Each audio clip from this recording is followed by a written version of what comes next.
catholique de l'Afrique de l'Ouest,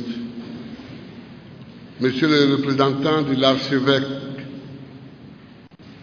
Monsieur le président du comité d'organisation, Mesdames et Messieurs les professeurs, les religieuses, les prêtres, chers étudiants, Mesdames et Messieurs, je voudrais d'abord vous dire merci.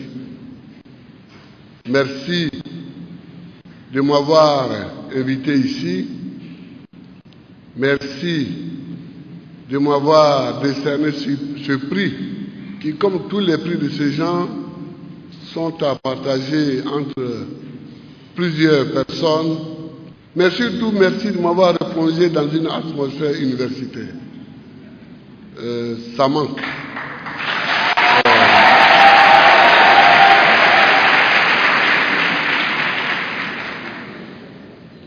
Vous m'avez décerné à travers le sport le prix de la paix et de la solidarité.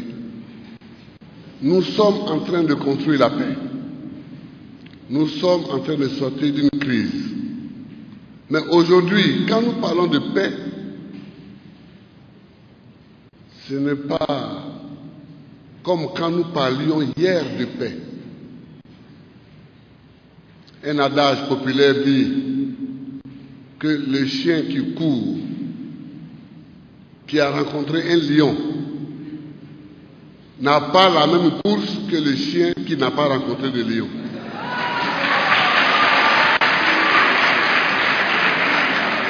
Ce sont deux chiens, donc biologiquement identiques. Ils courent, donc ils mènent une activité physique qui est la même. Mais on sent qu'il y en a un qui vient d'échapper au griffes d'un lion et qu'il y en a un autre qui se promène et qui s'amuse. Hier, nous parlions de paix en Côte d'Ivoire, mais sans en connaître le prix, sans en connaître la valeur. Aujourd'hui, quand nous parlons de paix, et demain, quand nous parlerons de paix, nous en connaîtrons le prix et la valeur. Chers amis,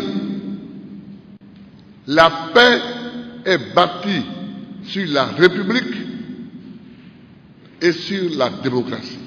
Les deux mots ne sont pas synonymes. Le mot démocratie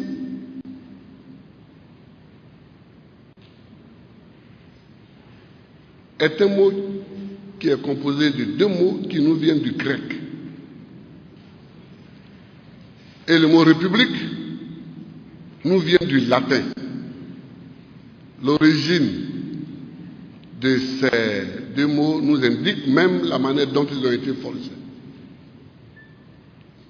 Démocratie, c'est le pouvoir du peuple. C'est-à-dire qu'à tout moment, c'est le peuple qui parle. La République, c'est-à-dire ce pourquoi on parle, appartient au peuple. Oui, la République. Nous ici, en Côte d'Ivoire, nous sommes condamnés à la République. Et nous sommes condamnés à la démocratie.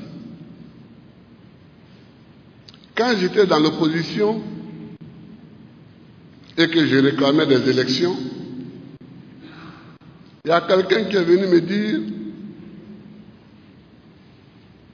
mais Babo, nous ne sommes pas des blancs. Ce n'est pas des bouts de papier qu'on va mettre dans une caisse qui va faire que nous allons désigner notre chef. Nous, en Afrique, nous connaissons notre chef.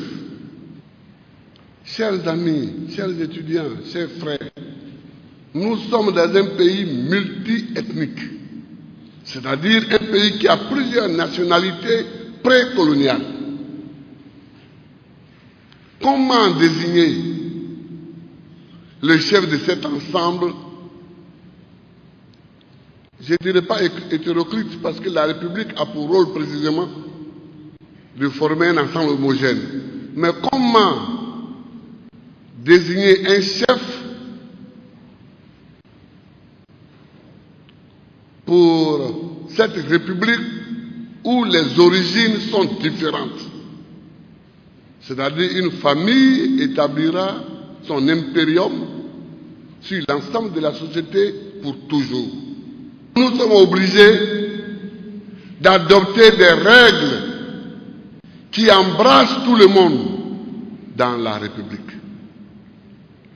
Or, dans la République, il y a deux règles essentielles. César a dit, l'un des grands penseurs de la République romaine, il a dit qu'il n'y a pas de république sans légion. Nous l'avons vu. Il n'y a pas de république sans légion. C'est ce qui a été traduit par la fameuse formule que vous connaissez tous, certainement, messieurs les enseignants, si vis pacem parabellum. Si tu veux la paix, prépare la guerre. Nous observons que les pays qui sont en paix sont les pays qui ont les plus grandes armées. Personne n'ose aller les attaquer. Vous pourriez crier que vous n'aimez pas les Chinois, mais vous n'allez pas les attaquer. Ils ont l'arme nucléaire et ils ont les armes conventionnelles. Vous pouvez dire que vous n'aimez pas les Américains, mais vous n'allez pas les attaquer. Ils ont les armes nucléaires et les armes conventionnelles, et les armes chimiques et les armes bactériologiques. Si vis pacem parabellum. Mais en même temps, dans la République, cette phrase qui souligne une nécessité est tempérée par une autre phrase qui celle-là est de Cicéron, Quedant arma togai. Il faut que les armes le cèdent à la toge. C'est-à-dire qu'il faut que le pouvoir militaire soit soumis au pouvoir civil. Et c'est là qu'on tombe dans la démocratie. Il faut que le pouvoir militaire soit soumis au pouvoir civil. C'est parce que pendant longtemps, les Africains n'ont pas compris le sens de cette phrase de Cicéron que tout militaire se lève un matin et se proclame président de la République.